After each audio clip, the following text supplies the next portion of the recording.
Hey everybody, welcome back to the Catholic Culture Podcast. My guest today, Daniel McInerny, is a novelist and dramatist, as well as an associate professor and chair of the philosophy department at Christendom College in Front Royal, Virginia. And in March of this year, Chrism Press published his novel, The Good Death of Kate Montclair, which we'll be discussing today.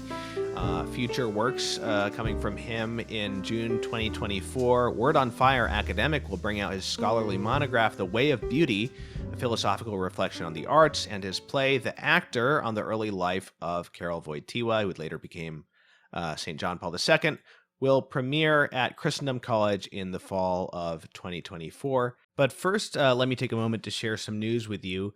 As you probably know, this podcast is a production of CatholicCulture.org. And as it happens, 2023 has been Catholic Culture's 20th year in operation as a website. And we're also going through quite a period of transition right now. Back in 2003, Catholic Culture was founded by my father, Jeffrey Miras, and he is now in the process of retiring. He is passing the torch to me. In fact, as of this summer, I was officially made president of Trinity Communications, which is the nonprofit that runs Catholic Culture. So I'm in the process of being sort of transitioned into various leadership duties. So I'm coming into a lot more responsibility than just running this podcast network, because CatholicCulture.org we have news, we have a staff of commentary writers, we have a lot of different things going on there and have for a long time. So first of all, please pray for me as I take on this responsibility to serve the church, as my dad has done with this site for the past 2 decades. I pray for, as I often tell you, I pray for my listeners and all of our donors every day. And that also brings me to what just started, Catholic Culture's fall fundraising campaign.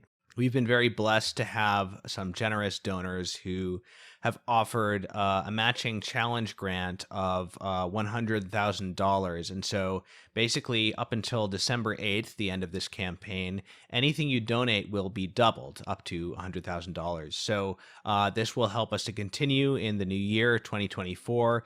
I would certainly take it as a great vote of confidence in my ability to continue this apostolate that my dad founded. And I would be very, very grateful personally for anything that you can give, even a small amount, because this is the best time to do it since it'll be doubled. So thanks to everybody for your generosity in prayer, in donations. To give, you can go to CatholicCulture.org/donate/audio. Okay, on with the episode. Welcome to the podcast, Daniel. Thank you, Thomas. It's fantastic to be here. Let's go ahead and start talking about your novel, which I quite enjoyed, The Good Death of Kate Montclair. I wanted to ask, well, maybe just for the listeners' sake, if you could simply just first talk about what the novel's about. Sure.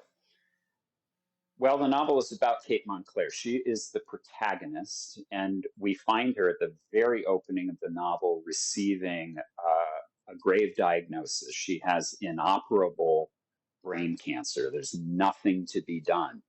And it's not a spoiler to say she dies. I tell you that in the title. The novel is not about a miracle cure. It is a novel about a woman in midlife facing death squarely in the face. She's a woman who does not have faith. You might think of her as someone who is really kind of standing in the rubble left by the sexual revolution, the decline of the family, the decline of our culture generally.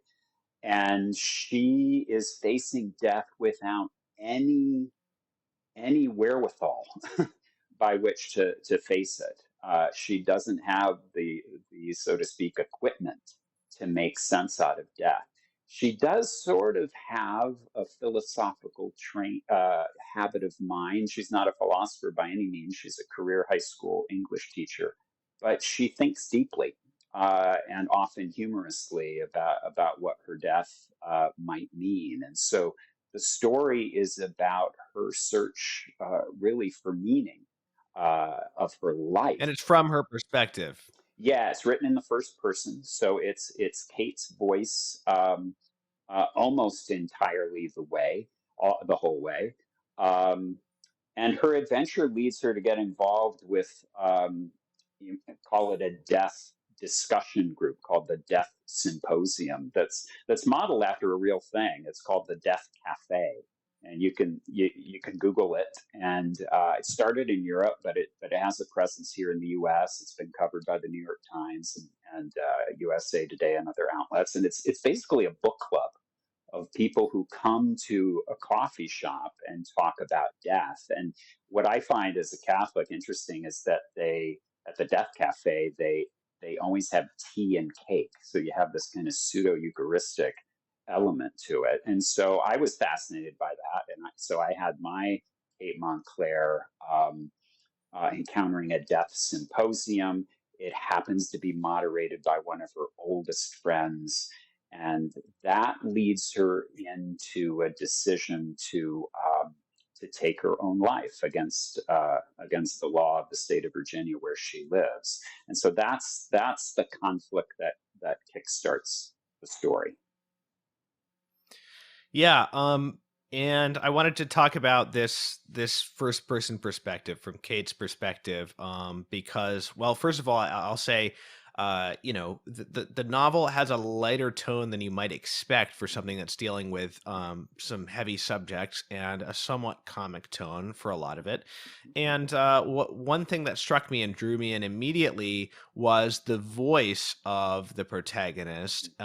This voice of this um this middle-aged female English teacher, quite eccentric, maybe slightly neurotic in some ways. Oh yeah. And uh and uh I thought that you really nailed that voice immediately. So I just wanted to ask you, what was it like trying to get into that voice? Because Yeah. that's one of the things that immediately drew me in. Well, thank you. I take that as a great compliment, and that was part of the fun of writing the novel. What you're reading is really the end result of my second attempt at the story. My first attempt was in third person. Um, it was a mess of a novel, but at one point I thought it was finished, and I had my wife's book club read it and got some very polite commentary. That after which I read, the sort of scales fell from my eyes, and I realized this novel is not working. It's not having the emotional impact that I want. So it occurred to me, Mhm. what if I try to do this in first person and really get inside the mind of this woman and hopefully allow people to really feel and experience what she's going through. So it was an artistic challenge to do that. I had never, I don't know if I had ever written any kind of story of any length from a woman's first person perspective. So it was a challenge, and there might have been some models, but it was something I had to feel my way through. But I'm especially gratified that you enjoyed the humor in the novel, because I was determined not to write anything like a conventional cancer memoir, even in a fictional mode. And Kate even jokes about that in the novel. She says, "This is not a cancer memoir." Um, Hmm. and so, yeah, it just struck me as a very exciting artistic challenge. I might also say, it might sound grandiose, but it was my way of trying to listen to those in our culture who are very far away from the faith, Hmm. and really, again, don't have the resources to deal with the biggest philosophical and theological questions that human beings face, and sort of have to make it up as they go along with things like the Death Symposium. It was Hmm. my way of listening, trying to understand that perspective, and again, if it doesn't sound too grandiose, trying to love such a person by understanding their predicament, but also trying to love them by calling the character on to something more, which I try to do in the story. Right. Well, that also did strike me in the book that the way that you were able to see things, really truly see things from the perspective of these unbelieving or fallen away characters, and many of them are actually fallen away, even if maybe who knows how much formation some of them had. Um, yeah, I mean, how do you what kind of effort do you have to make to be able to see things from from that perspective? Not only see things from that perspective, but to do so in a way that is um, not overly satirizing, Hmm. maybe. Right, right, right. Yes, because I wasn't trying to. I mean, I guess at some level there's some satire of Kate, but that's not the best description of the book. I take her very seriously, um, uh, and so yeah, it's just I guess you do draw on your own experience, not only of myself personally, but of people I have known in my Mhm. life. You imaginatively put yourself in their mindset. There are also literary models I drew from, and more than one, but one in particular is Walker Percy's novel, The Moviegoer. So Mhm. in Percy's protagonist, Bates Falling, you have a non-believer who has had some contact with the Catholic world, but with the help of kind of existential philosophy, is trying to feel his way through the rubble of our anti-culture. So that was a model for me, not so much in capturing a woman's voice, but in trying to capture the first person voice of what Percy would call a wayfarer. So, Daniel, would you mind reading a short passage from the novel just to give the listeners a taste? I would be delighted. Thank you. Thank you. I'm going to read from the very beginning of chapter one of the novel. Um, there is actually an editor's preface that I won't explain, but from the beginning of chapter one, we um, we encounter Kate again in Kate's first person narration. So this is The Good Death of Kate Montclair, chapter one. We awaited news of my fate in Dr. Bronylad's hobbit-size examining room. Dr. Bronnylad is my neuro-oncologist at MedStar Georgetown University Hospital, or he was until recently, when I retired him. His real name is Dr. Gregory Ladd, but Lisa and I call him Dr. Bronnylad because he's cute and seems to be no stranger to the gym. Lisa is my good friend from school. She teaches in Brook Farm's art department. She was with me for moral support, though only via Zoom due to the hospital's COVID restrictions.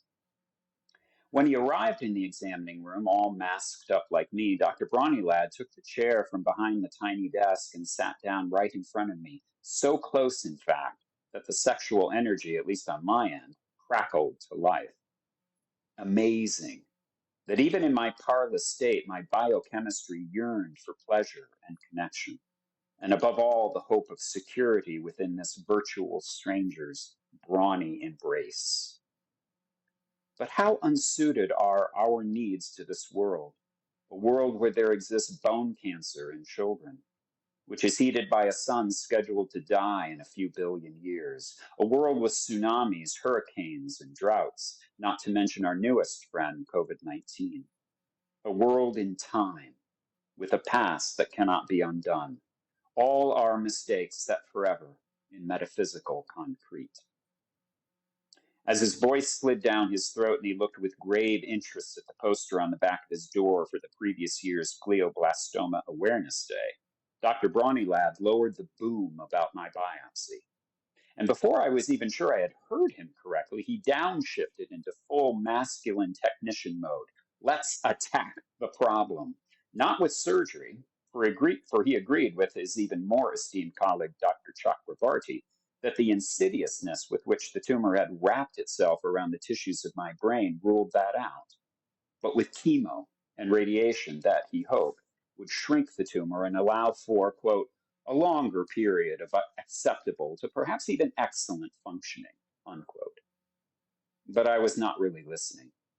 As soon as I was sure I had heard him say glioblastoma multiforme stage 4, those spiky Roman numerals are like nails in the lid of the coffin, I was gone, wondering if I would lose my hair, the hair first, always, about what I would do with 5 hearths, about the timing of my resignation from school, about how I would finance a burial plot, about whether cremation would be cheaper, about whether anyone besides Lisa and Evie and Everett and a handful of former students would miss me. I was thinking, too, of a good headline for my obituary. Kate Montclair, who was never able to come to terms with life in a cosmos ill-suited to her aspirations, loves, and heartfelt demands for meaning, is cut down by the hand of said cosmos, cruelly below the median age of death for a person of her gender and demographic status, at 55. That'll give you a taste. All right, thank you. You're welcome. One of the things we get in a sort of a hint of in this first passage is that Kate has a sense of being haunted by mistakes of the past. Yeah. And that's a major theme in the book. There's quite a lot of flashbacks to past events that defined her life, kind of around the time that she and her friend who runs the Death Symposium and a number of the other main characters of the story met while teaching at a international Catholic school in Rome. She has this discussion of catastrophe and being a catastrophist. So what does that mean? Yeah. Um, Kate has a sense that something has gone wrong, not just in her own life, but with humanity in general. What she has is an intimation of original sin, but that's not a category she's used to thinking in. So she's looking out at human existence uh, and its foibles, its disasters.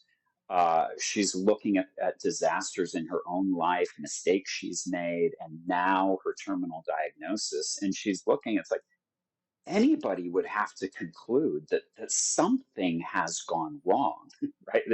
The setup here is just mistaken, it seems, from its very origin. And so she's trying to grope her way toward what we would call, a sense of sin and of original sin. And she playfully calls herself a catastrophist. And there's even sort of a comic dictionary definition of it that she gives in the novel, just in that first chapter. And in her mind, it means somebody who has this sense that something has gone wrong here. And she's struck by the fact that most people go around in their lives not really recognizing that. They know that people die, they know that there are wars, they know that there are economic downturns, but they don't have this fundamental sense that the world is broken and is in need of repair. So that's what she means by catastrophist. One thing that I found very interesting is, she's haunted by these events that happened when she was in her, I don't know what, mid-20s, Yeah, even early and 20s. early 20s as a teacher in Rome, and this horrible event that happened that was partially precipitated by her own actions, but not directly her fault. Certainly not her Right, choice how things turned out. right. And so I just find it very interesting that that's what you chose to make this defining tragedy, is something that isn't actually quite her fault. Hmm. You know what I mean? That, I Right. think that makes it interesting in a way. It's not just that it's a sin she committed. In fact, she's, nowhere in the novel do we see her exactly repenting of specifically the sort of some of the sinful actions that led, even though she could have never predicted they would have led Hmm. to this, to this disaster that occurs. So I don't know, just talk about that, because it's an Yeah. interesting sort of indirect uh thing that's going on there. Yeah, thank you. Yeah, there's a lot there. It might help the audience to just to clarify, it's a dual timeline novel. So Yeah. in the passage that I read a few minutes ago, you can see we're in COVID year 2020. So we're in a more or less contemporary timeline. But as you said, then we flash back at certain points to Kate in her early 20s, teaching at Catholic International School in Rome, with many of the, or at least with a couple of the key people who she will re-encounter around the Death Symposium in 2020.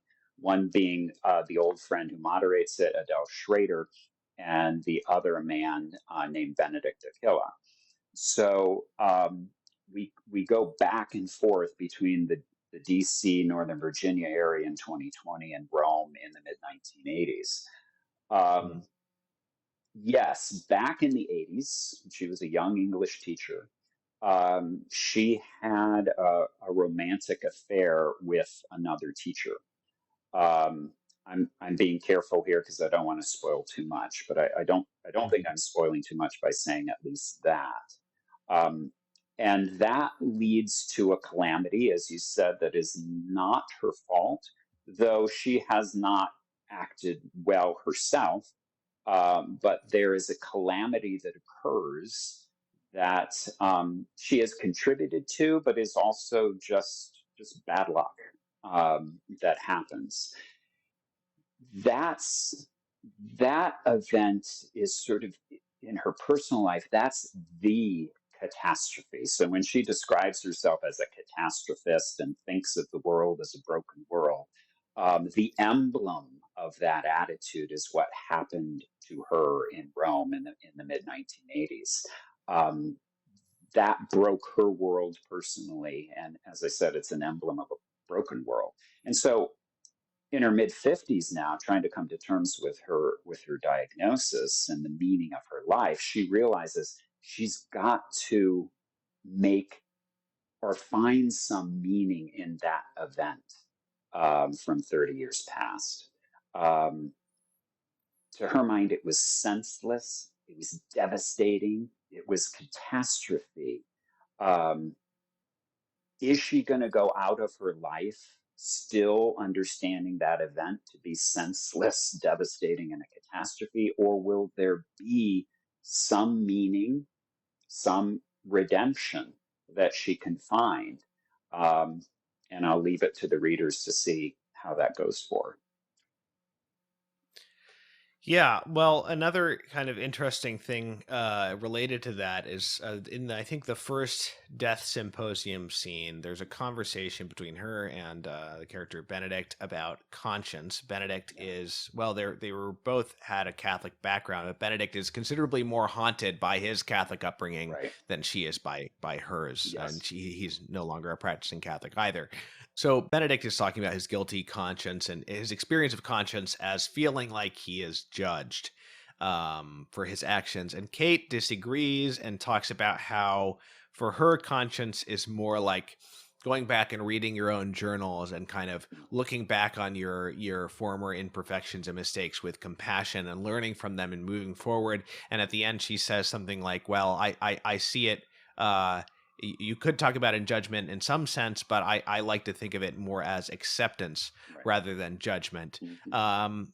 And yet, it's very obvious that she has not really accepted, it has not been able to accept these things from the past. So just thought it was interesting because, she's, you know, doing all this kind of like therapeutic Right. speak when talking about conscience, and yet she isn't really able to live and think in that way about her own past. Yeah, she doesn't have those theological categories to think about it. So yeah, you nicely put it. It's she uses therapeutic language. You might say that Kate embodies the contemporary ideal uh, uh, that the philosopher Charles Taylor has talked a lot about, and that is authenticity. Life Hmm. is about achieving authenticity in the sense of finding out who you are truly meant to be, Right. listening to the voice within. And so when Kate thinks about conscience, those are the categories. Not that she's read Taylor, but those are the categories in her mind. And so it's, yes, to be gentle with herself, compassionate with herself as she's on a journey of self-discovery. There's some truth to that. That is not wholly an erroneous way of thinking about human life and even about conscience, but it's missing something. It's missing it's missing God's eye on Right. one's life. It's missing God's law. It's missing a sense of sin. Benedict uh, has more of a haunted sense of Catholic categories. Right. In fact, I know we're both big fans of this guy, Cardinal Newman, and a lot of what Benedict voices in the novel is really an echo of Cardinal Newman's argument for God's existence from conscience. Um, Right. a kind of a bad conscience is a sense, again, that someone is angry with me. Even if you don't believe in God, you have this lingering sense that I have offended somebody, and that person is kind of so mad he's sort of abandoned me. That sort of captures Right. what Benedict feels, and I even hint But at that. what I Go was ahead. getting at, what I was getting at there is that despite this therapeutic speak about acceptance, Kate is not actually able to live that out. She's not actually able to accept this event from her past and come to peace with it Right. through this kind of hermeneutic of acceptance. You Yeah. know, she ends up feeling like she has to make amends in some way. Yes. And that. Yes. So in the second half or so of the novel, as you said, Kate does have a sense, and she takes action to make amends for what happened in the past, which is interesting because that tells her that despite her therapeutic language, this language of authenticity, her sense of guilt is such that she feels she has to fix something. Um, and that's a lot closer to Benedict's attitude than she realizes. And I think even in that Right. first debate with Benedict at the Death Symposium, she's struck by what he says. She defends her own view with vigor, but I wrote it. I was imagining it in such a way that she is really struck. Her conscience is struck by what he says. Hmm. And as the story progresses, she wants to do something to make amends, and that's a great instinct that she has, and it leads to more unexpected occurrences, but also to something that I'll say is more positively unexpected. So, the novel, as you mentioned, is set during COVID, in 2020, when a sort of lockdown somewhat lifted. It's not the height of the original lockdown, so people are able to go out and go to cafes and do things. Mm. But I'm sure this is partially, you know, result of the period in which you were writing the book, but also it's very relevant because the attitude towards death and whether we fear death and try to avoid it or confront it head on is very much a part of this novel. Kate's friends are encouraging her to do everything she can to prolong her life, and she simply doesn't think it's worth it. I'm not even talking about the decision to seek assisted suicide, which you mentioned earlier, but just simply that she's not going to seek treatment, which is, of Right. course, a perfectly legitimate option under her circumstances. Sure. Um, Not only that, but then you have from the other side of it, you have the Death Symposium. And, they are very much about looking at death head on and accepting it and even embracing it.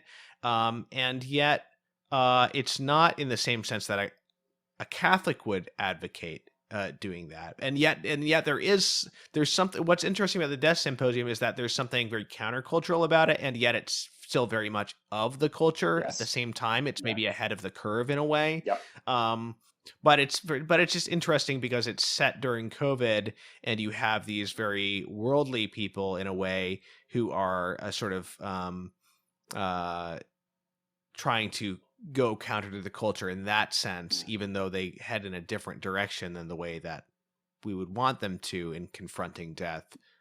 So there's a lot of different sort of ideas and different approaches to death at play in the novel. Yeah. And yeah, I just found that very interesting. The way that we would always, as Catholics, you might think, oh, meditating on death, the four last things, meditating on death is always a good thing, but that's actually not necessarily the case. I mean, it doesn't necessarily take you to a good place in Sure. the wrong context. Right. Right. Yeah. Just on the COVID, that emerged sort of as part of the setting and maybe even as metaphor pretty late in the composition. I realized that would be a nice layer on the story. Mhm. But about the Death Symposium itself, I think from the instant I first saw the ad on a Panera restaurant bulletin board for the Death Cafe, it was a very striking ad. It was sort of skeletons lined up head to toe, making up the border of this ad. And I think the skeletons were in sort of blood red, and it said Northern Virginia Death Cafe, and I couldn't help Uh-huh. but read it. From that moment, I was struck by what you just expressed. That I wanted to applaud, in one sense, that yes, people in our culture, again, without a whole lot of cultural resources, most likely, are getting together to confront the most important question that human beings confront. So, congratulations, I love it. But at the same time, I was horrified because precisely because without resources, they they can't help but kind of stumble through um, uh, possible answers to that most important question. Uh, there's just not sufficient guidance there, and so it was that that kind of paradox, that contradiction, was something that I was really eager to capture in the novel. And another kind of inevitable theme when you're talking about euthanasia or suicide in any form, is this theme of wanting to be in control of the outcome. So the Death Symposium is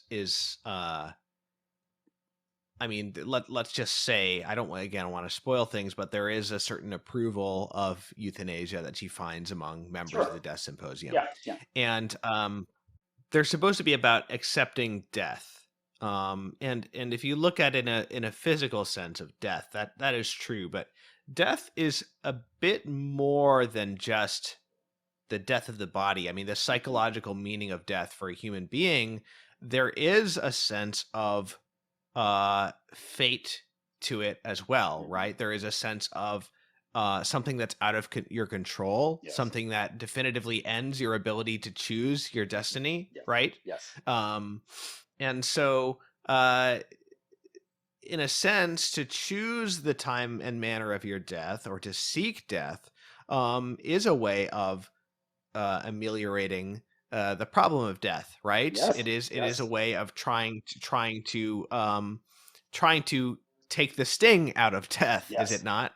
Yes. Of course, also to take the sting out of life in some circumstances to end your suffering, but also the idea of death with dignity, which is that phrase is used often in Mhm. regard to euthanasia. Mhm. um, Death with dignity obviously doesn't just refer to the exact moment of death. It refers to the whole process of death and what Yes. leads up to death and what Yes. surrounds death. Mhm. And so death has this meaning that's beyond just the fact that I'm, you know, no longer living in this world. And so if you really think about it, to embrace death or to face it fully head on would be to have to embrace sort of everything that goes along Yes. with death and that's out of our control. And that is something that somebody who's seeking euthanasia is not willing to do. Yes, yes. You put it very, very well. That issue of control is really a central theme in the novel. And as Kate enters the world of the Death Symposium, it's really her old friend, the moderator, Adele Schraeder, who introduces the prospect of of Kate just ending her life. So she introduces this theme of control. You can die on your own terms, as Kate puts Yeah. it. You can meet the enemy in the open field. Um, but what interests me is that that's really the logical outcome of Kate's sort of softer quest for authenticity that we were talking about earlier. Um, self acceptance and whatnot, which all has a certain truth to it. But its logical outcome, or its sort of logical engine, really is control. That it's my life, it's my inner voice that I am listening to. It's my life to craft and to make fulfilling. um, Adele simply offers her, the reductio ad absurdum of that. Okay, take control at the very end. Take your own life, and that makes a certain sense to Kate. Yeah, Right. why should she suffer all the indignities of palliative care? Why doesn't she just check out?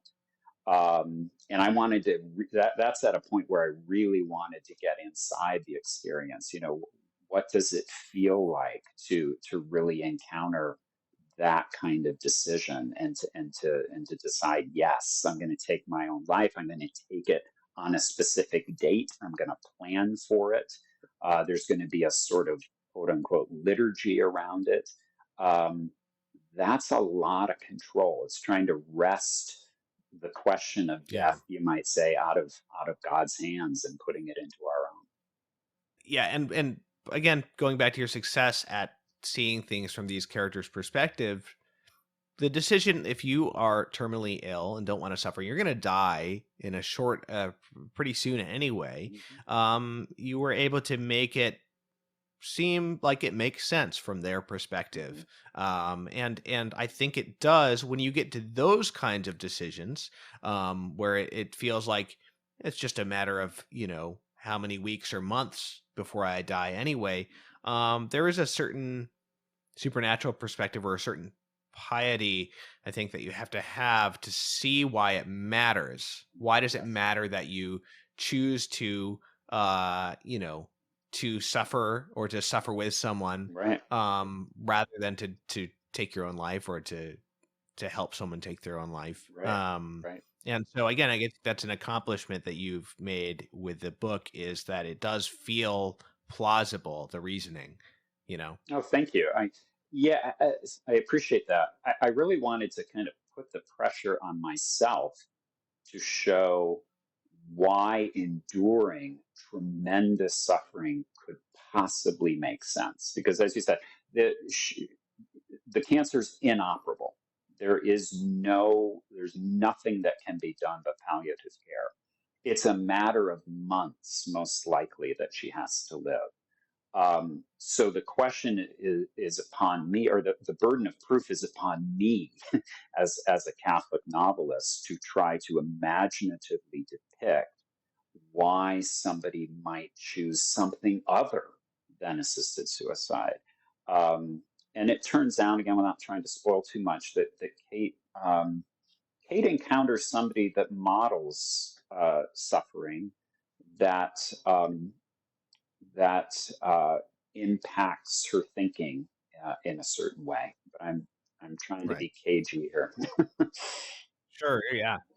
Well, another, just to talk about one more thing in the novel, another thing that comes up is mental illness. There's two characters in the novel who are mentally ill, a mother and a daughter, and they both have a sense of kind of a supernatural mission, which is not entirely not entirely correct, and yet there's some truth to it. And the green scapular Mhm. factors quite a bit into the plot with both of these characters. But I just wanted to ask more generally, what you were thinking about in introducing mental illness as a theme Yeah, into the novel. I yeah, mean, I suppose there's a lack of control there, yeah, right, and a very humiliating one. But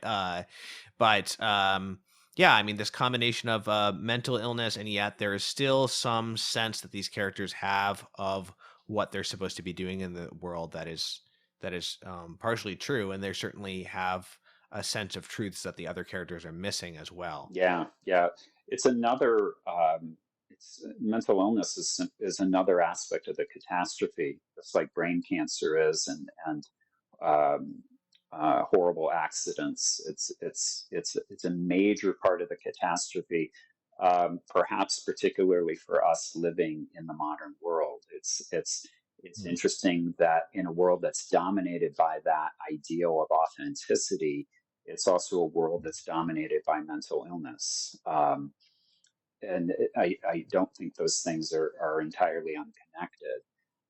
So I Mm. was I was I was interested. There are two characters, not even counting Kate, who who has her own neuroses, who suffer pretty seriously from schizophrenia.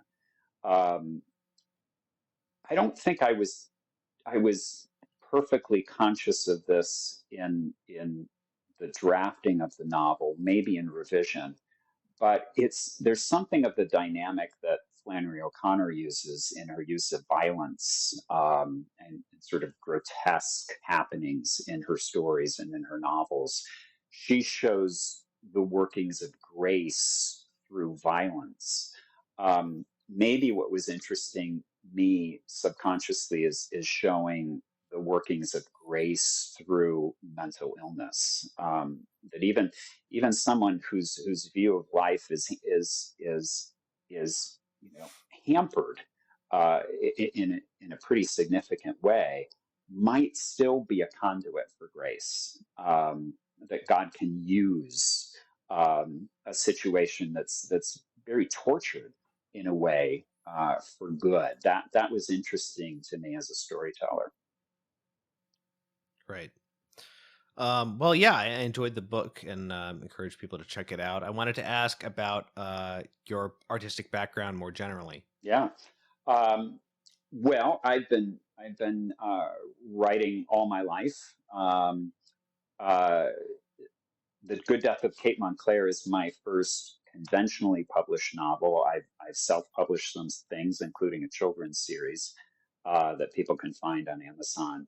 Um, but it's my first conventionally published novel with Prison Press. Very, very proud of it. So glad you enjoyed it. I've written short stories. I write drama as well. You mentioned my play on the youthful dramatic activities of Pero Wojtyła. I'm currently revising now in anticipation of a performance at Christendom in the fall 24. Um, I've written screenplays as well. So I have always thought of myself as an artist. In a way, even before I've thought about myself as a philosopher, philosophy came much later in my life. But, Hmm. but from a kid, um, I wrote, drew a lot as well. I think people knew me as the kid who drew cartoons more than anything else.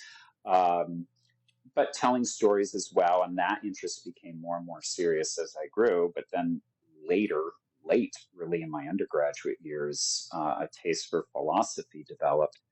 But even then, it was through the arts. It was a course at Notre Dame where I was an undergraduate on the philosophy of art that really um, that really made me think that if I pursued philosophy, I wouldn't have to give up my interest in the arts. And I'm still writing and thinking about the arts now. So yeah, I've been an artist all my life. Right. So tell me about the book you have coming out, the philosophy book from Word on Fire. Yeah, it's again, it's called The Way of Beauty. The subtitle, A Philosophical Reflection on the Arts. coming out June 24, Word on Fire Academic. Just this morning sent an email away to the editor about the book jacket. So I'm done with the book, and it's in the process of publication. It takes the unfashionable view that all of the art should be understood in the old Aristotelian sense of being mimetic, that is, being imitative of human beings in action. And that view has not really been part of at least Western thinking about art, at least for about 150 years or so. It's been quite unfashionable. And so I'm trying to retrieve an Aristotelian understanding of art as somehow picturing the human predicament. It sounds strange to say that would be unfashionable, but in certain ways, artists of all type, I think painters have done it perhaps most aggressively. They've reacted against that. They've grown tired of that approach. And but I think we leave it behind to our detriment. Okay, great, interesting. All right, well, anything else we should talk about before we wrap up? If people are interested in my work, I would certainly recommend that they stop by and visit my Substack. It's called The Comic Muse. They can find it danielmcinerny.substack.com. And there I continue to write. I publish about once a week a newsletter on issues on the intersection of art and philosophy, culture, even technology, which is a big interest of mine. So most of those posts these days are free. So if folks are interested in subscribing and hearing from me once a week, they certainly can. And otherwise, you can find The Good Death of Kate Montclair at Chrism Press, Amazon, wherever good books are sold. All right, thank you, Daniel, for coming on the podcast. Thomas, it's been a delight speaking with you. Thank you so much.